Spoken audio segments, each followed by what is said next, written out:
very, very clear that they want world domination. And if you look back now and you look at the economic struggles that we have with China, because they can produce goods a lot cheaper, they don't care about human exploitation, they don't care about environmental controls. You're watching Restoring America, where we shine a light on the fundamental values of this country and all the reasons why they're worth saving. This week, we're going to talk about a popular and fast-growing e-commerce site that is jeopardizing your privacy and our national security. I'm Kaylee McGee-White, and this is Restoring America. Temu launched in the US only a few months ago, but it has exploded in popularity.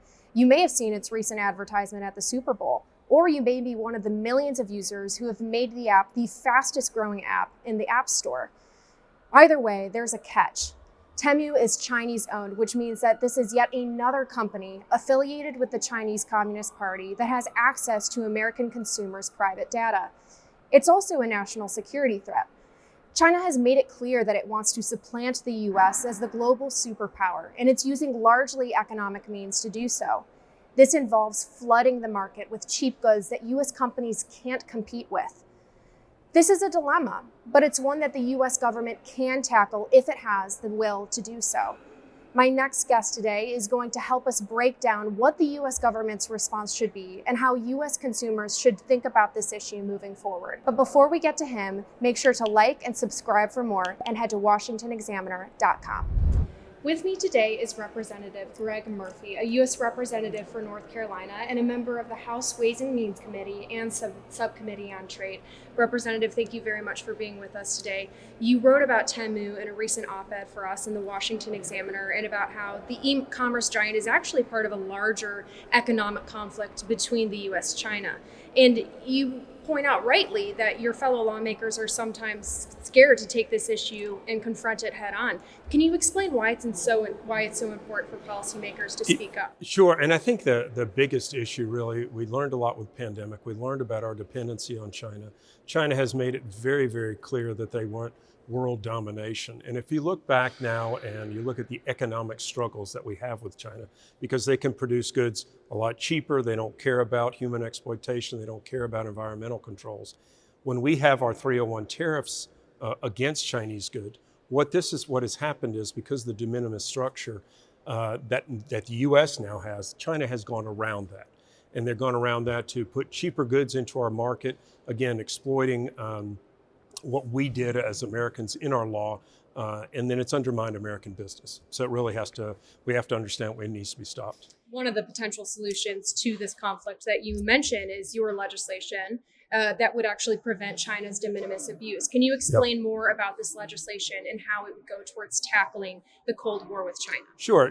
With de minimis, basically anything, or rather with tariffs that can be sent into the country comes via an intermediary. China is shipping something to an intermediary who then ships it to the consumer. What they are doing now, they are going around that and they're shipping directly to the consumer. And if anything's under $800, they do it really without tariffs, without taxes, without anything of that sort. So what we're saying now is no, there's no loophole there. If you ship something to somebody, it's still going to be looked at. It's still going to be taxed. Now, some critics of tariff enforcement would argue that tariffs hurt American consumers by undermining the free market economy. But you argue that allowing China's predatory behavior is actually a bigger threat to the free market economy. Why is this? Well, when we want free market economy, but China is not a free market economy as much as people may want it to. They subsidize the industries. They exploit human slave labor, if it will. Their practices about destroying the environment. None of the controls that we do here in the United States that would level the playing field occur in China.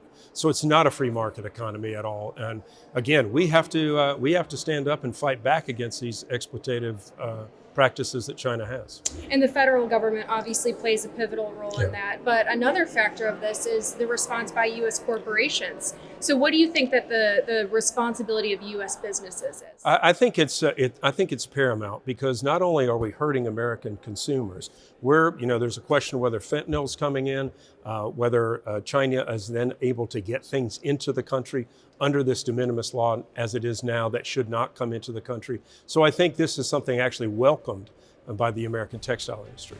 Absolutely. Well, thank you very much for being with us today. And for more exclusive interviews, breaking news, and conservative views, be sure to check out washingtonexaminer.com.